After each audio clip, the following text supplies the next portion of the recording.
पुण्यातील ILS law कॉलेजमध्ये रॅगिंगचा प्रकार घडलेला आहे। विद्यार्थ्याला त्रास देणाऱ्या 5 विद्यार्थ्यांवरती आता गुन्हा नोंदवण्यात आला आहे। डेक्कन पोलिसांकडून महाराष्ट्र रॅगिंग प्रतिबंधक कायद्याअंतर्गत या गुन्ह्याची नोंद करण्यात आली आहे। तर 35 वर्षांच्या विद्यार्थ्यांनी ही तक्रार दिलेली होती।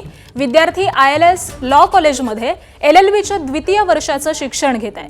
तर तो या कॉलेजच्या वसतिगृहामध्ये राहतो आणि त्याच वसतिगृहामध्ये राहणाऱ्या 5 विद्यार्थ्यांनी शिवीगाळ आणि मानसिक त्रास देत रॅगिंग केल्याची तक्रार ही देण्यात आली आहे। त्यानुसार आता पोलिसांनी गुन्हा दाखल केलेला आहे। काहीच दिवसांपूर्वी त्रस्त असलेल्या विद्यार्थ्याने डेक्कन पोलिसात अर्ज देखील दाखल केलेला होता आणि या अर्जाची पोलिसांनी माहिती घेतली होती आणि त्यानंतर आता गुन्हा देखील दाखल करण्यात आलाय। या 5 विद्यार्थ्यांवरती ISL लॉ कॉलेजकडून कोणती कारवाई केली जाते हे पाहणं आता महत्त्वाचं असणार आहे।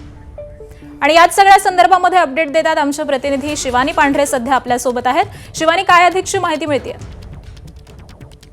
खरं तर हे विद्यार्थी ILS लॉ कॉलेजच्या दुसऱ्या वर्षात शिकत आहेत आणि 35 वर्षाच्या विद्यार्थ्यांना ही तक्रार दिलेली आहे। हे जे विद्यार्थी आहेत 5 जण ज्यांच्यावर गुन्हा दाखल करण्यात आलाय त्यांची वय आपण बघितले तर ते सगळे 20 वर्षाचे आहेत आणि हे 20 वर्षाचे सगळे मुलं या विद्यार्थ्याला साधारण शिवीगाळ करायचे, त्याला मानसिक त्रास द्यायचे, हॉस्टेलमध्ये राहण्यावरून त्रास द्यायचे, खाण्यापिण्यावरून त्रास द्यायचे आणि त्याच्यामुळे या त्रयस्थ विद्यार्थ्यांनी थेट पोलीस स्टेशन गाठलं होतं।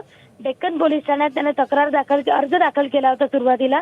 मग या अर्जाची संपूर्ण माहिती पोलिसांनी घेतली, त्याची पडताळणी केली, विद्यार्थ्यांना बोलून देखील त्यांची माहिती घेतली आणि ज्यावेळी पोलिसांना कळलं की हा सगळा मानसिक त्रास होतोय त्यावेळी पोलिसांनी जो रॅगिंगचा कायदा आहे त्या कायद्याअंतर्गत या 5 जणांवर गुन्हा दाखल केला आहे। आता ILS लॉ कॉलेज या 5 जणांवर काय कारवाई करतं, त्यांच्याकडनं वेगवेगळ्या पद्धतीची त्यांच्या पालकांना बोलवून त्यांना काही सूचना देतात का हे पाहणं महत्त्वाचं असणार आहे। मात्र ILS लॉ कॉलेज सारख्या ठिकाणी जर असा प्रकार घडत असेल तर हे गंभीर आहे हे स्पष्ट होतंय। अगदी धन्यवाद शिवानी या सगळ्या सविस्तर माहितीसाठी।